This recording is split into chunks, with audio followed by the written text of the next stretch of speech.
Hello, Achim Yekarim, how are you? This is Rabbi Yuron Ruven reaching out to you from BeEzrat HaShem. Baruch Hashem, we are in Florida. We didn't leave because we knew that Hashem Yitbarach was going to protect us. Today I want to give you a daily Chidush, but also a special message for friends of BeEzrat HaShem and also friends of Dvorah Esther, our dear friend in New York, of what's going on, but also just to connect it to this holy Torah that Hashem Yitbarach gave us over 3,300 years ago, and just to show everyone how everything is all connected, everything is divine. If you remember in last week's shiur, we did a chidush about this Hurricane Irma, and how we showed it to all of our viewers that it's actually in the Torah. Different psukim in the Torah talk about it. One of them was in the book of Daniel, U'elai Alain, he's the God of all gods. Whereas this, had the gematria value of 256, the same gematria value, numerical value as the word Irma, showing us that where is this hurricane coming from? From the God of all gods, the only God. And also we saw it in several other psukim, but one of the things that we also saw that had the same numerical value is that it also said in the book of Psalms, chapter 143, it says, Uchacha Tova, good wind, good wind. So how could such a thing, how could such a big disaster be good? And this is one of the things that I want to show you today of how such a thing could be good. You see, the hurricane created major disasters all over the place, and us being in Florida, in Boca Raton, Florida, Florida obviously was not spared. But Ishtabach Shemol Ad, we had a full belief, full emunah in Hashem Yitbarach. We tried having a live shiur with people for over 3 hours, answering questions, giving people more emunah, trying to give them encouragement, whether they wanted to leave or they wanted to stay, answering all the questions that everyone had, but most importantly, trying to give everyone the chizuk that was necessary during such difficult times. And this is really what we try to do every day. This is what we try to do every day, is to get people back to Hashem, because realistically, a person that has emunah in Hashem has no worries, has no problems, because he knows that Abba in Shamayim is taking care of everything. But when someone's lacking emunah, then all the worries in the world are on top of their head. And that was what was happening last week. Everyone was just having a tough time. Some people were just really being tested even before this giant hurricane arrived. And one of the things that Hashem Yitbarach showed us during this hurricane is that He controls everything. And we had an amazing Shabbat. We actually, just had one of the best Shabbats we've had in a really long time. It was really amazing. My wife, my kids, and it was just extraordinary. And, there was noise outside, but we didn't really pay attention. We just celebrated, we sang, we ate, we learned. It was wonderful. And we continued after Shabbat, and we continued into Sunday, and we didn't leave the house. And I just left the house, just moments ago. I just opened the door, and I saw that there's a huge, giant tree collapse right in front of my house. Like, literally at my door, there's a huge tree that fell. And outside, it's craziness. I mean, there's a bunch of trees down, there's floods everywhere. And I don't watch the news, I don't pay attention to it, so I really just didn't know, aside from a few people sending me information of what's happening outside. I just didn't care, because I knew that Abba in Shamayim was just going to take care of it. And He did. And He showed us that not only can such a thing happen, but He could take care of you even through the craziness that's going on out there. Right now we have Parashat Nitzavim. We have a lot of craziness going on in Am Yisrael. We have a lot of confusion. And we are only a couple of weeks away from the biggest day of the year, Rosh Hashanah. And people are really unprepared. Some people are too busy, in their own world, in their own mundane, at work, with their careers, with their lives, with their hobbies, with their, things that are stressing them out. And people are forgetting that Hashem Yitbarach is giving us an opportunity to get closer.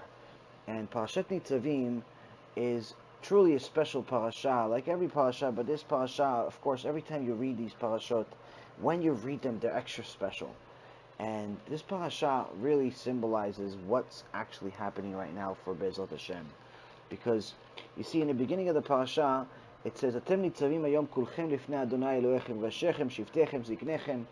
It says, you're standing here today, all of you, before Hashem, your God, the heads of your tribes, your elders, your officers, and Rashechem means the heads.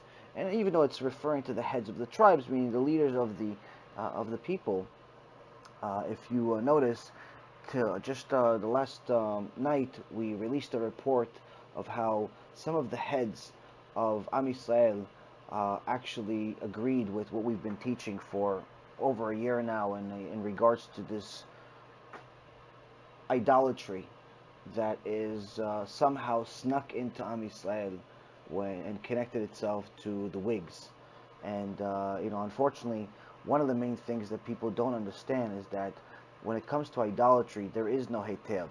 So a lot of hair that people put on their heads that comes from real hair has idolatry connected to it.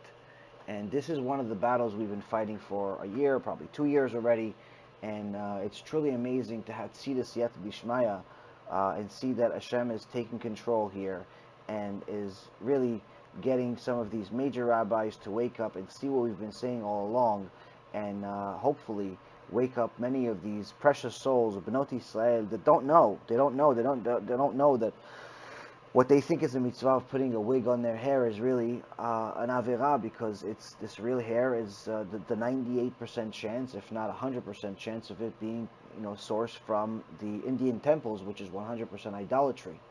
And if we move on forward, we see that the next verse says, "La'avrecha bebrit Hashem Elohecha ube'alto." It talks about the brit that Hashem Yitbarach has with Am Yisrael, and this, as many of you know, one of the very popular and very helpful lectures we did just a little over a year and a half ago was a lecture in regards to Pgam Brit, and we've had many Chidushim since then that we've talked about Pgam Brit.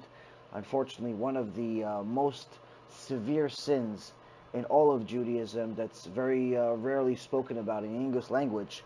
This again also is mentioned in this parasha of how the Brit is so critical. The next thing after that is it talks about just again the same page. It says, "כי אתם ידעתם את אשר ישבנו בארץ מצרים ואת אשר עברנו בקרב הגויים אשר עברתם, ותראו את שיקוציהם ואת גילוליהם, עץ ואבן, כסף וזהב אשר עמדם." He says,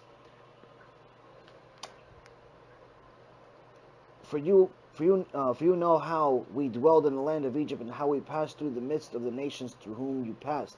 And you saw their abominations and their detestable idols of wood and stone and silver and gold that were with them. You see here, one of the major battles we've been fighting and continue fighting is the battle against idolatry. And Christianity is the leading idolatry in the world today. There was actually, a story I told in last week's lecture where literally I went to a dentist just to get a root canal recently, and instead of like a normal patient getting a root canal, I was at the counter. My dentist arranged for a missionary to try to missionize on me. Well, obviously he didn't realize who he's dealing with, so he ran away home crying. But the point being here is that what if I didn't know? What if I didn't know anything about Torah? And I was just a typical Jew that just knows who Moshe Rabbeinu is, maybe from a movie. And, maybe I keep a mitzvah here and there, but in reality, I didn't know the proofs. These missionaries are everywhere. And this idols of wood and stone, wood representing Christianity and stone, obviously, Islam. This is also in this parasha. But also the idols of kesef v'zahav, the idols of money, of how people are chasing money all day, every day. They're just literally spending their entire lives chasing money and forgetting about God. And that's why when we fast forward to chapter 30 of the same parasha, Parashat Nitzavim, chapter 30, verse 2, "V'shavta ad Adonai Elohecha v'shamata b'kolo, ki kol asher anochi metzavecha hayom ata uvanecha b'chol levavecha u'b'chol nafshecha." Hashem is telling you, and you will return unto Hashem, your God, and listen to His voice, according to everything that I command you today, you and your children, with all your heart and all your soul. And really this sums up everything that BeEzrat HaShem does.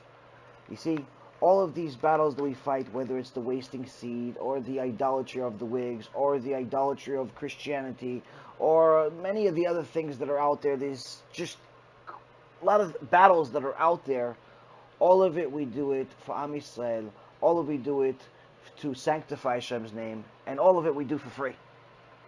It's all funded by precious souls like you that want to partner with Hashem and literally want to get Am Yisrael back. Right now, there are over 80% of Am Yisrael that don't keep Shabbat. Right now, there are over 80% of Am Yisrael that literally don't know who the real God is. They think they know, they feel they know, but they really don't know, because anyone that knew who God was would definitely want to listen to him. And the reality of it is that we have over 1 million kids just in Israel who don't know how to say Kriyat Shema.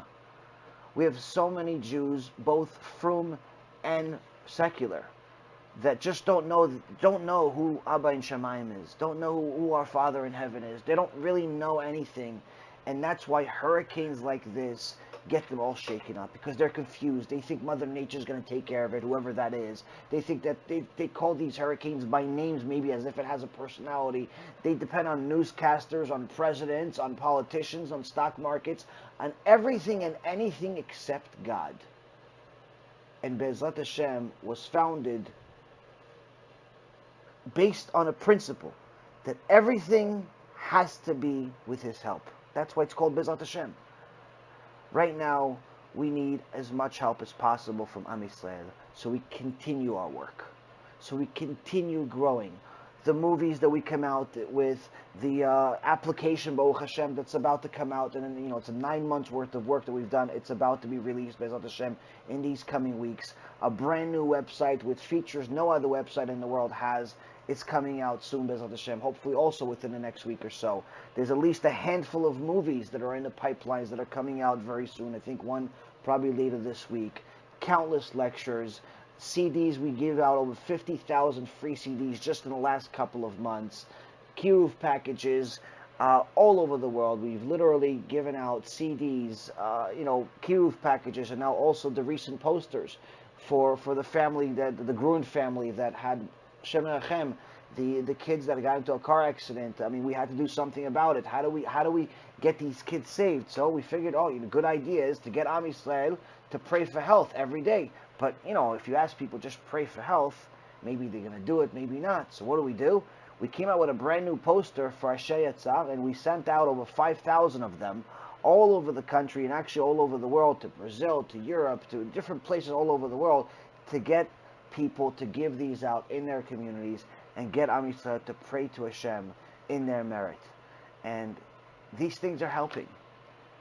Each CD, each poster, each movie, each lecture, each meeting, each phone call, each text message, every one of these things are helping. To such an extent that we had the Siyata Dishmaya to even tell a story about a recent Baal Teshuva that's actually a Marine, a Jewish Marine that's in the middle of war right now and is watching our lectures. All of this is, of course, all Hashem. You have an opportunity to partner with us. We want to continue growing. We want to continue doing. We want to actually open up our own Musar Center, a building where literally all day, from day and night, we teach Musar. We get Am Yisrael to fix their neshama. We get Am Yisrael to work on their emunah. We get Am Yisrael to literally get closer to Hashem the real way, the only way, every single day. So the next time there's a hurricane, we're not worried about the hurricane. We're not worried about the news. We're not worried about anything other than the hand that created it. So I'm asking you today to reach out, take advantage of the opportunity of partnering with us to do Kiruv. Because right now is an opportunity, right before Rosh Hashanah, to do mitzvot. We want to show up to Shamayim on our judgment day with something. Yes, sponsoring different parties and different meals and a few different nice things here and there are great. But what if that $1 you donated saved the neshama and got him back to Hashem? What if that $100 got 100 people to get back to Hashem and actually keep Shabbat? What if that $1,000 got another 1,000 of Hashem's children to say Kriyat Shema every single day? Think about it. It's worth a lot more than a Hanukkah party. May Hashem continue to bless you. Again, Thank you, everyone. Thank you to Dvor Esther. Thank you to Hashem Yitbarach for giving us the opportunity, and also the Chidushim that we thought about this morning when we thought about you. Kol Tuv, and we'll speak to you soon.